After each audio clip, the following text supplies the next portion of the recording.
Suzuki is an almost 30-year-old game developer who has worked harder than Quagmire's left hand until he one day got isekai'd into the game and leveled up to gain unimaginable strength. On the day this happened to him, he was already off to a bad start when he almost missed his train to work on a Sunday. He caught it, but he was panting like he just run 6 marathons. But if you calculate the distance, this guy run no more than 5 steps. He reached the office, but wasn't the only person working over the weekend. He ended up staying there awake and slaving away for almost 30 hours. Suzuki was getting really tired, so he finished off what he had to do and slept on the office floor. He woke up in another world believing it to be a dream.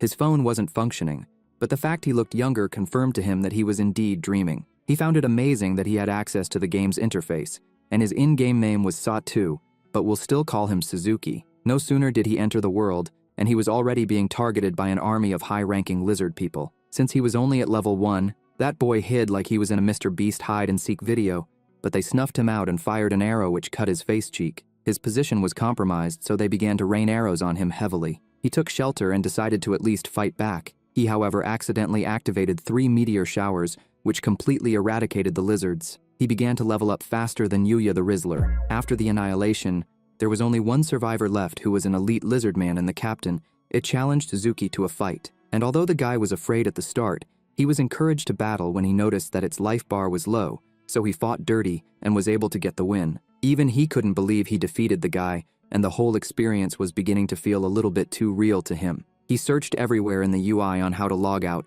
but he had 0 luck. Suzuki pushed that off to the side and checked his stats only to see that he had gone from level 1 to level 310, with a lot of his stats maxed out. He even had plenty of inventory, including unlimited fresh water for his thirsty ass. That wasn't the only good news for him because this guy was stupid rich. He equipped a special robe and decided to explore the lands after getting some well-needed rest. While floating to get a better scope of the area, a wyvern tried to do the job of Truck-kun and run him over. And although he went crashing to the ground, he felt absolutely nothing. Suzuki picked up a small stone and threw it at the creature, which sent it flying away towards a nearby army. He couldn't allow it to harm them, so he 10-toed to their location and found them trying to defend against the monster. They shot arrows at it which failed to do any damage. This scene reminded me of those dwarf memes. The mages were able to do some decent damage to the beast, but one of them named Xena was sent flying into the air, so Suzuki jumped up to save her. He safely dropped her off on the ground and they introduced themselves. But before their conversation could continue, 2 female soldiers came over and threatened Suzuki to step away from the girl. Xena assured them that he meant no harm, because if it wasn't for him, she probably would have been an artwork of natural ketchup on the floor. The blonde lady was having none of that, and was ready to send his head rolling when his story of being a merchant wasn't adding up. Suzuki saw that he was going nowhere, and thought it best to max out his persuasion skill, which saved him. They took him to their city and gave him new citizen papers since he lied, saying he lost his old one. After completion, they also gave him a city entry visa which allowed him to stay for 10 days. However, if he was caught without a renewed visa, he would have to pay 1 silver coin. But let's say he couldn't afford it, well then Suzuki would be made into a slave. Do you guys think that's a bit harsh? Harsh or not, he made his way out of there and was dragged into an inn by Martha, who was the daughter of the keeper. He paid to stay for 10 nights, and while he ate his food, the owner told him about the story of the demon lord and the hero who defeated it about 60 years ago. As she told him about dragons and wyverns, their convo was interrupted by White Gideon. Suzuki finished eating and was taken to the mart to buy some supplies. While walking, he spotted a demi-human slave being harassed by a harasser, who was most definitely not pleased to see her. Suzuki intercepted and asked her if she was okay before helping her with her items. The girl returned to her guardian, and they showed their gratitude for his kindness. Martha explained that demi-humans were hated in this area because they used to eliminate farmers unjustly. He continued with his shopping and returned to the inn when he was done. After eating too much, he went to his room and recapped everything that had happened so far. Suzuki thought thoroughly about the environment he found himself in and knew something wasn't right because, although this felt like a game, he was becoming more convinced that this was reality. He didn't really know what to do to escape, so he took out to the city at night to get a clearer picture. Suzuki decided that although he doesn't know what is happening, he is going to take advantage of his situation and enjoy himself, which is something I would do too. If you guys were in his situation, what would you do? The following day, Xena paid him a visit to take him on a tour of the city. Suzuki agreed and Xena wanted to spoil him as thanks for saving her, but he reminded her that what she has already done for him is more than enough. They went around the market trying various food and even bought and ate some bat wings. They took a stroll in a park, and she explained how to cast spells using enchantment. The two of them found themselves in a temple, and she showed him a mural of the battle between the first hero and the demon lord. It was said that his weapon was a holy sword, which only glowed when the hero held it. Suzuki checked his crazy list of titles, but hero was not one of them, even though he had epic titles like God Killer and Dragon Slayer. They continued their tour around the city, and she told him how the city is built to help defend against a dragon attack and any flying monsters. Xena also informed him that the hero is summoned when something catastrophic happens, but the last time this occurred was some 60 years ago when the demon lord appeared. Their carriage passed through a crowd who were being incited to stone the demi-human Suzuki bumped into earlier. Xena couldn't stand to watch the injustice, so she risked her life to stand in front of the stones. Suzuki was afraid at first to do anything, but he found some courage within himself to look for the owner of the demi-humans. He also learned that the guy was part of a guild, and his men were in the crowd stirring them up to buy holy stones to punish the slaves. He went through the gathering and expertly immobilized all the bad actors,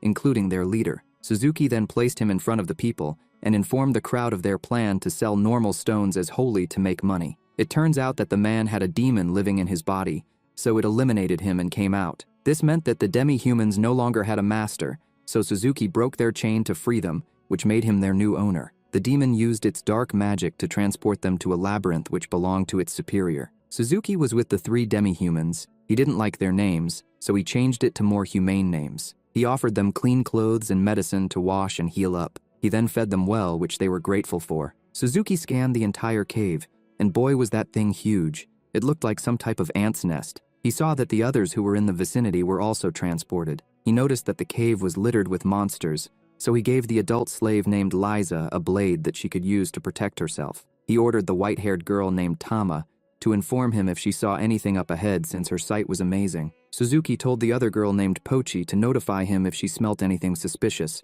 since her nose was super sensitive. They made their way through and came across a monster which Suzuki took out with his magical gun. He begged the ladies not to snitch on him and to keep what they saw between them a secret. He then utilized his skills to make Liza a spear-like weapon that was more suitable to her abilities. While he was crafting it, she was busy retrieving the monster's core and told him that it is highly sought after and can be traded for items in the market. The group seemed to be working very well as a team, and they showcased this by eliminating a few monsters. The ladies even leveled up after a number of battles. They came across a level 10 slime which Suzuki tried to incinerate with his weak-ass fire spell, but it did nothing. Liza stepped up to show him how it was done by attacking its core, which defeated it. They weren't able to celebrate that win for long when a level 40 beast emerged from the shadows and tussled with Suzuki, but the guy was able to kick it through a wall which sent it flying into the darkness. The 4 of them arrived at a location and found people trapped in a spider cocoon, so he cut them loose. One of them was a nobleman who ensured that Suzuki would be rewarded for his heroic work.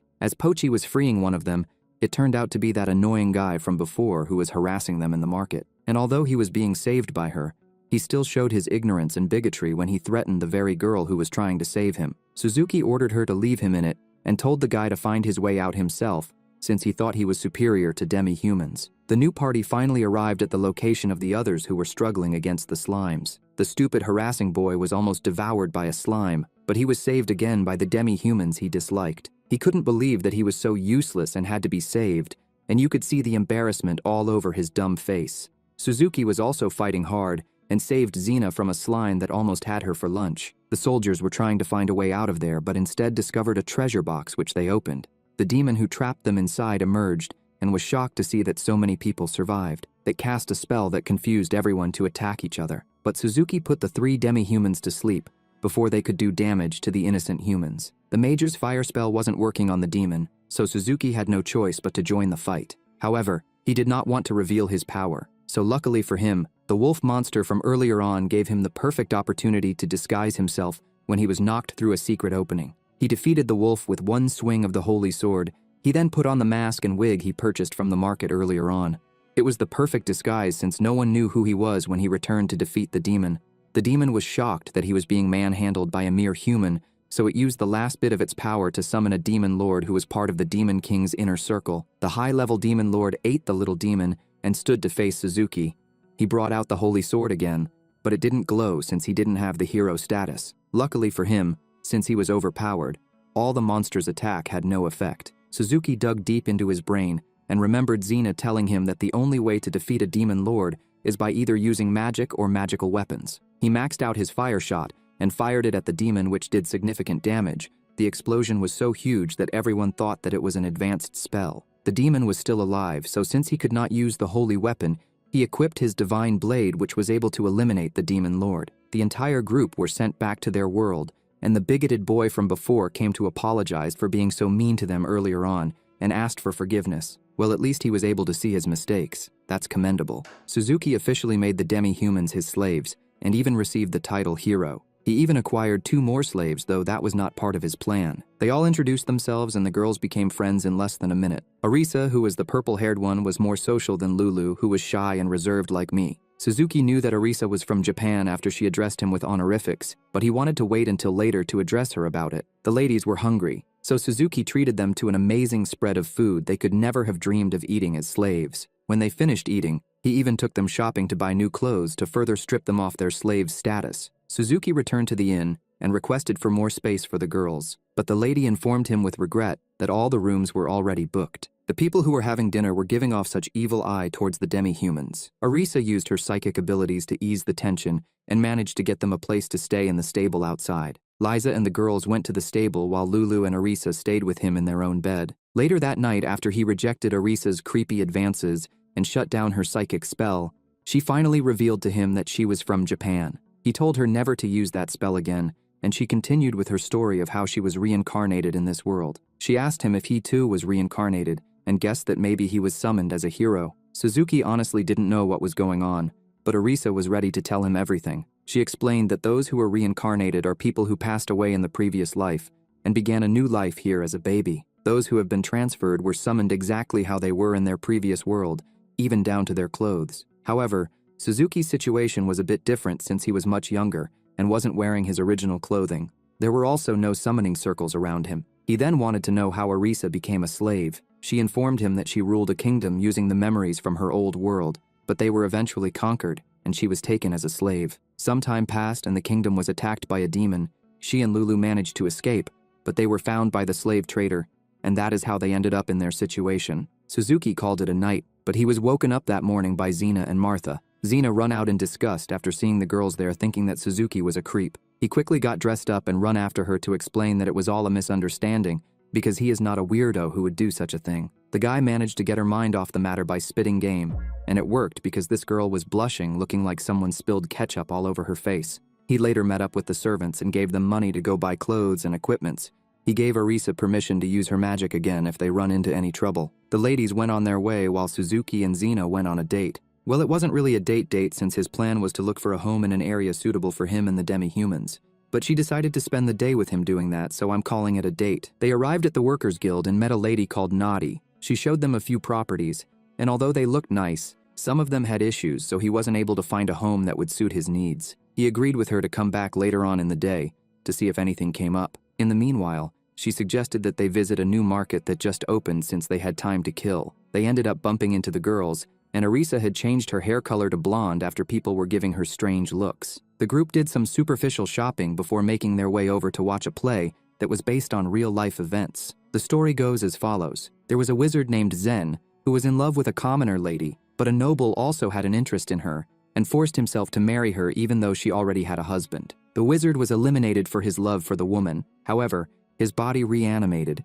and he took revenge against the noble man before he was killed by a holy knight. The play ended, so Xena and Suzuki continued their date. They bumped into her teammates who looked very rough. They revealed that they had encountered some fang ants that proved tough. One of them believed that the ants were led there by a group of were-rats who crossed the border. She remembered the leader wearing a red helmet and promised to make him pay for what he did. Meanwhile, Xena was busy healing them. Suzuki heard a scream and saw the girls holding a giant ant, I presumed to be the fang ants. He checked his map and saw a large group of ants heading their direction. They were no problem for Suzuki because he could eliminate them all with that fire spell he used back in the labyrinth. Do you guys remember? But he decided not to do that since it would draw attention to him, and he is trying to stay low-key. Arisa did her part by putting up a barrier, but some of the monsters still found their way inside, so Suzuki and the rest defeated them all. He spotted a few of them at the Workers' Guild building and went over to save Naughty. The guild manager emerged and finished off the rescue by safely pulling her out of the basement. The manager was an elf named Usaratoya,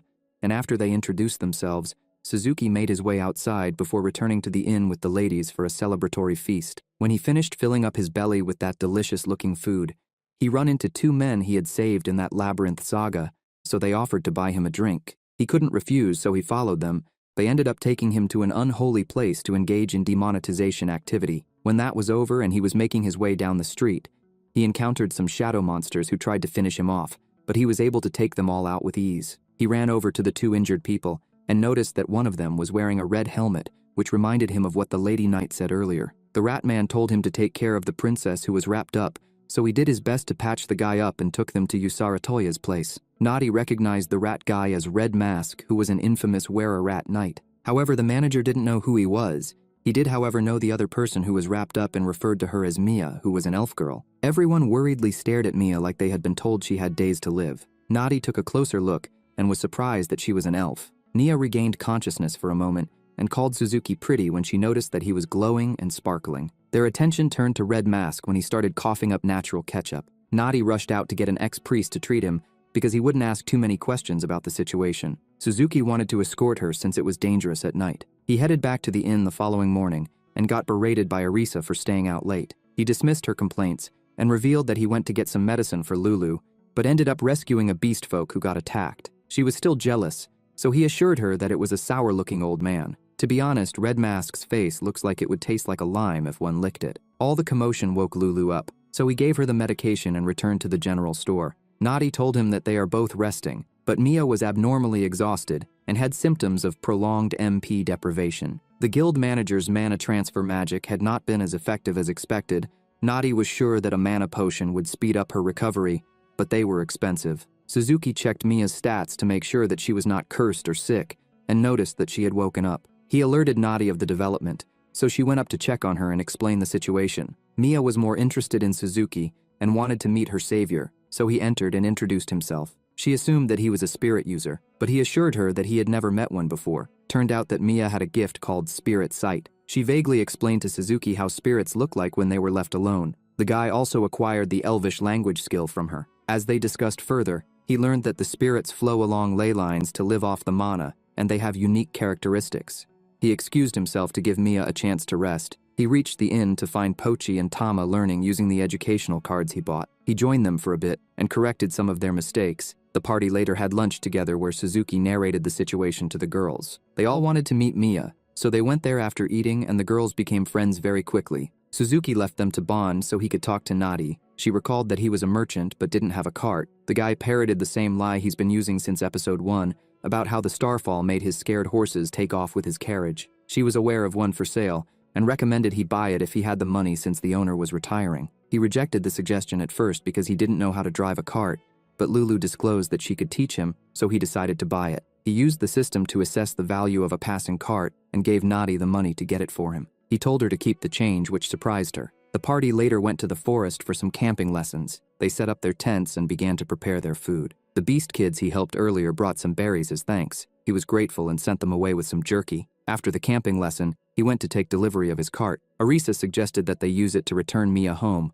Suzuki was interested in this but wanted to learn how to drive first. Lulu instructed him as they made their way back to the inn, and within a short time, he mastered the skill. He suddenly felt like someone was watching them and noticed an owl nearby, but it flew off. They arrived without further incident, and he was happy to see Mia well enough to be walking around. Arisa suggested that they celebrate her recovery. Mia wanted them to try some honey buns, as she heard that they were delicious. Suzuki sent Liza and Lulu to go get some of the buns, and noticed that same owl again. He entered the store where Red Mask had regained consciousness. He explained how Mia was abducted by wizards. They imprisoned her in a place called the Cradle. However, she escaped and ran into Red Mask, who saved her. He escorted her to the city in hopes to meet the manager, but they were attacked. Red Mask was sure that the flying ants that attacked the city were sent by the wizards. Suzuki realized that the manager had an idea why Mia was targeted. He didn't want to share, so Suzuki didn't ask. Their conversation was interrupted by the ladies' screams. They rushed down only to find that they feared the lightning strike. The girls held to Suzuki for comfort. The owl had gained access to the room and transformed into an ominous hooded figure. Stuart not so little identified him as their pursuer and attacked, but he was stopped in his tracks with psychic magic. This also affected the others. Arisa used her psychic ability to counter, allowing Suzuki to activate and level up his resistance skill. Suzuki used the system to scan the enemy and saw he was called Zen. The guy recalled it being the name of the hero in the play they went to see. Zen stated his intention to retrieve Mia, but Suzuki stood in front and refused to let her go. He attacked the hooded figure when it became obvious that he wasn't willing to yield. Zen dodged and grabbed Suzuki with his shadow whip, and was surprised that a humble merchant had such martial skills. Arisa shot a blast that moved the hood to reveal a skeleton. Suzuki used this chance to free himself and shot down some of the whips that were about to attack Arisa. Zen was impressed with their abilities, but Mia was willing to hand herself over because she didn't want anyone to get hurt, but they refused. Suzuki realized that Arisa was preparing a big attack, so he distracted Zen with some small talk. It's revealed that he's the undead king, and he already knew that Suzuki had the title of hero. At this point, Arisa had prepared her attack and asked her master to get out of the way while she unleashed it. Zen narrowly blocked it and warned her not to use her unique skill if she didn't want to be targeted by the gods. He grabbed Mia and escaped through a shadow portal. He challenged Suzuki to visit the cradle if he didn't fear death. Suzuki ordered Liza and Lulu to get treatment for the others. Before he jumped into the shadow portal, he promised to get Mia back. He ended up in a dark dimensional prison, but he broke out and arrived at the main hall to Zen's shock. The undead king made it clear that only a true hero who has conquered the cradle has the right to be in the final room, so he sent Suzuki out as he ran toward Mia. Suzuki stood before a huge tree which had the cradle structure built into it. He checked his map and was happy to see that he was not too far from the city. He read the disclaimer at the entrance before entering. As he fought through the areas, he realized that the cradle had 200 floors, and at every 20th, there was a massive spiral staircase going upward. There were monsters at each of those access points, and they got stronger the higher he went. He scanned the area and found a forest spirit in a hidden place. It had low MP and didn't want to be disturbed. It noticed that Suzuki had vast mana reserves and took some to replenish itself. The spirit opened a secret corridor as a show of gratitude. This led to the lab of the creator of the cradle. Suzuki read his work and how the place was created as a safe place for elves to train to get strong enough to one day lead the world again. He also noticed that the creator had the same last name as Mia and the manager. He assumed that they were related, and that was why Zen needed Mia to operate the place. Suzuki exited the room and asked the forest spirit to send him to a higher floor. When he learnt that she had a portal, she transported him to the 100th level, which was the Guardian Knight's chamber, where he met some homunculi that controlled a powerful golem. He defeated the automaton and knocked out the homunculus that decided to stay back to hold him off while the others escaped. He carefully placed her down and proceeded. He found another spirit that was withered from a lack of mana, so he watered it and gave it some of his mana. It's revealed that all the spirits are connected. He asked for a transport again and is sent to the 180th floor. He fought the bugs there and accidentally blew a hole in the wall which had a great view. Suzuki continued till he reached the final floor. Zen was astonished that he climbed back up so quickly.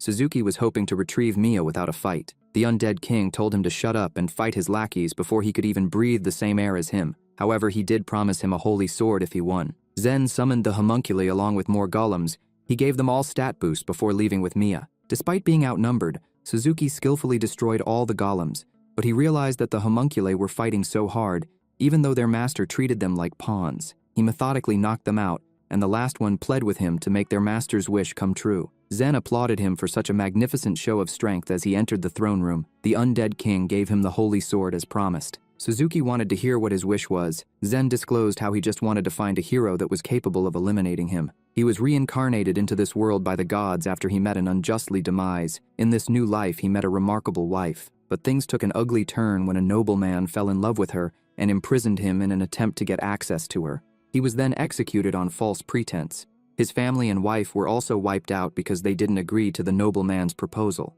The gods gave him the power of the undead king to get his revenge. He used it to decimate the nobleman and his household.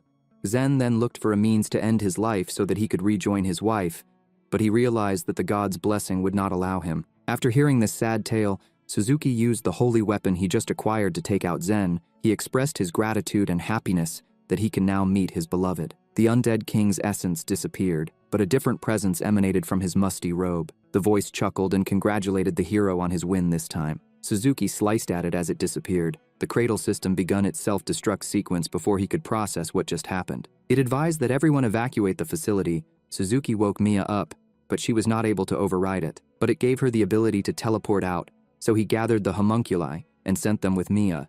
He stayed by to save the one he knocked out on the lower floor. He took a shortcut through the hole he made and retrieved his target. With the help of the spirit, he was teleported to a hollow tree stump just outside the cradle. The collapse of the facility caused a huge salt wave. Suzuki used progressively powerful fire spells to slow down the wave. This gave him the chance to escape as day broke. Meanwhile, Mia had told everyone what happened when she got to the city, so the girls trekked to the area and were relieved to see him safe. Mia thanked him for saving her. The homunculi were also grateful that Suzuki spared their lives and accepted him as their new master, but they requested permission to deliver Zen's wedding ring to his wife's grave. They played rock, paper, scissors to find out who would stay behind and serve Suzuki. The winner stayed back and was named Nana. The party went back to the city, but Red Mask split from the group now that Mia was safe. The remaining homunculi also went on their closure journey, leaving the rest to return. He explained what happened to the authorities when they arrived in the city, but Suzuki changed the story to keep his skills a secret. Xena rushed in worried when she heard what happened and cried tears of relief when she could see that he was fine. They had a moment alone where Suzuki gave her the earrings he bought for her. He also told her about the job he just accepted to transport Mia back home, but he promised Xena that he would return and tell her about his adventures. He later met up with the girls to make sure everything was packed. They said their final goodbyes to the people at the inn and the Workers' Guild before setting off. Xena caught up just as they left the city. She informed him that she would join him by springtime. Her brother will become the family head by then,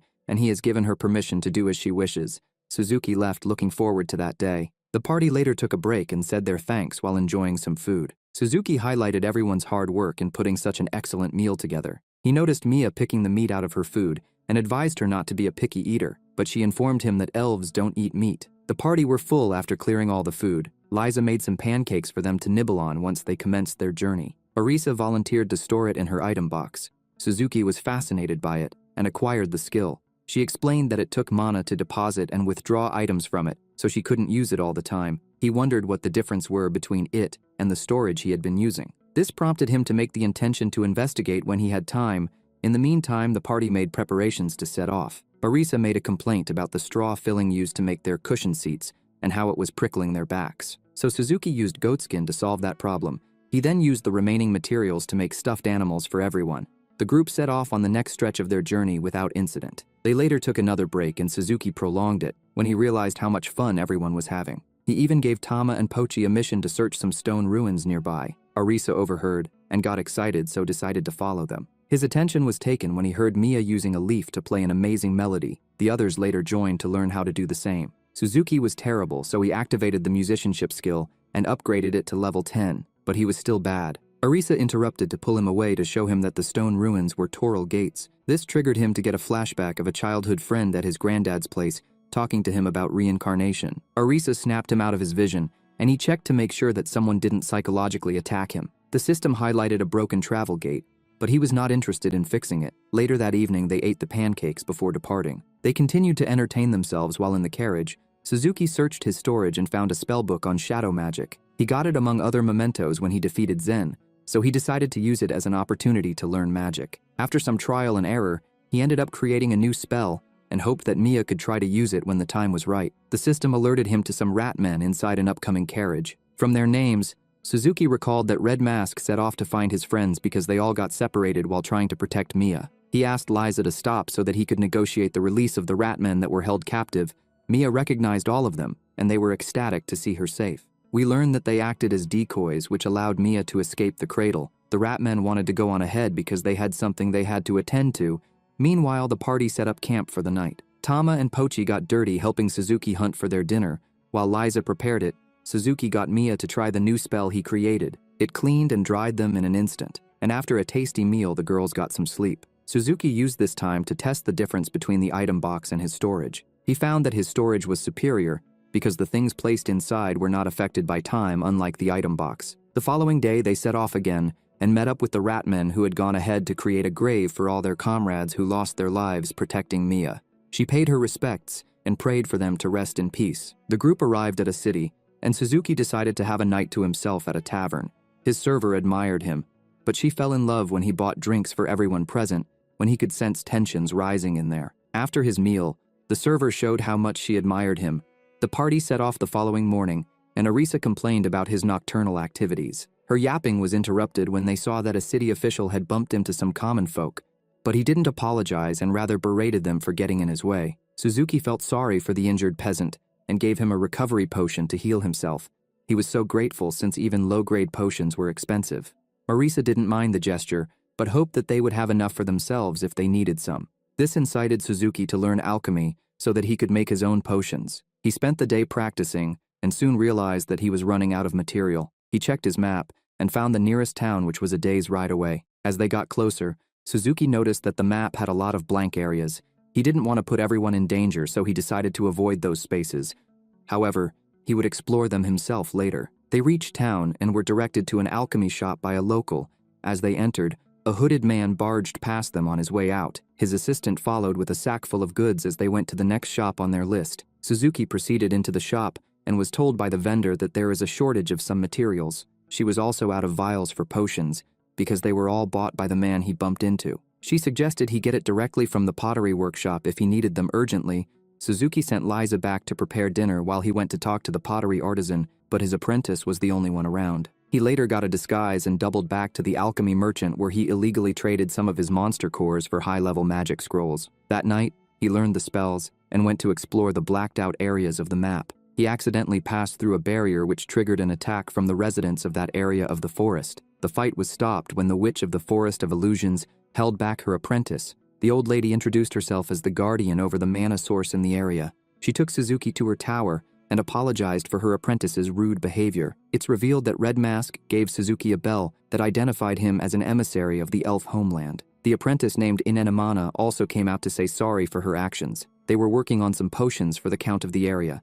He promised to keep hunters and bandits out of the forest in exchange for 300 vials of special potions, which got delivered twice a year. The witch could see that Suzuki was interested in alchemy, so she swore to teach him the special recipe if he delivered a letter for her. He returned to his inn after his mission and got berated by Arisa for staying out late. The following day, Suzuki met the pottery artisan at a tavern to discuss his vial order. The master let him know that there were a lot of regulations preventing him from fulfilling the order. However, they could get past this if Suzuki were to learn pottery from his workshop. Suzuki could overhear two guys conspiring with the goal of building a new town. The next day, he was going to the workshop when the system alerted him to Anenemana getting chased by some bandits. She was carrying the potions that were to be delivered to the count. Suzuki and the others rushed to her aid by holding the bad guys off while she made it into the city. Unfortunately, some log carts crossed her at the entrance, which caused over half of the potions to be destroyed. The culprits ran off, never to be seen again. Suzuki suggested they deliver the ones that are intact before figuring out what they should do next.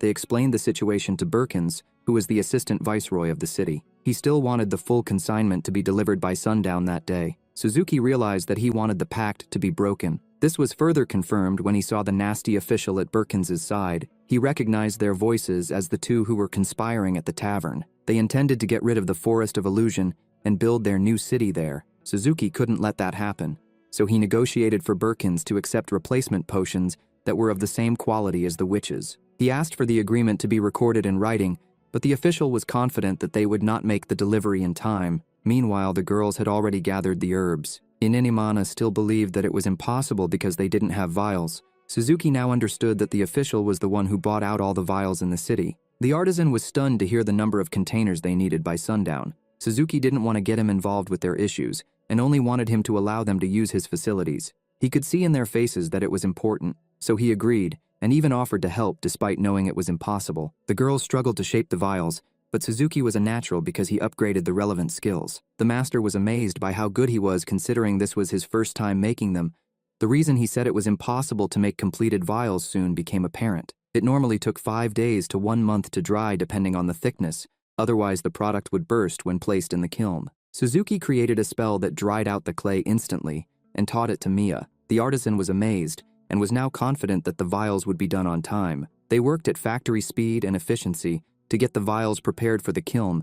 Simultaneously, the potions got made to the highest standard. Late afternoon came around, and they had placed the bottles in the kiln and were confident that they would be cooled before sundown. It's also revealed that the witch's familiar was on Inenemana's head that whole time, and it was not a hat. Their talk was interrupted by the official who came to slow them down by stating that they didn't have permission to make the vials. This gave him grounds to destroy their work, but Suzuki had already cast a spell on the kiln before the hooligans destroyed it, along with the content inside. Their action got the girls depressed at first, but Arisa noticed that the broken items in the kiln was not their work. Suzuki revealed that he moved the vials into his storage box. He tried to bring one out, but it shattered due to the rapid temperature change. So he moved it to his item box and chilled it with his wind spell before moving it back into storage, which solved the issue. He repeated this for the rest of them.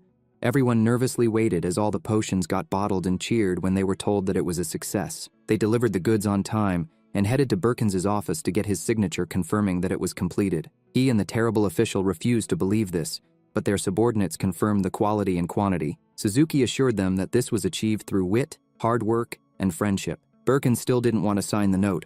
Luckily for them, the Count himself made it in time and was willing to sign it thanks to a message Suzuki sent to the witch regarding the situation. She informed the Count, and they came together to make sure that the right thing was done. Birkins was flustered to see his boss. The Count berated them for their actions and wanted to take their lives as punishment. But Suzuki knocked Birkins and the official out because he didn't want the girls to see lives being taken. With that matter settled, the party set off for the next town.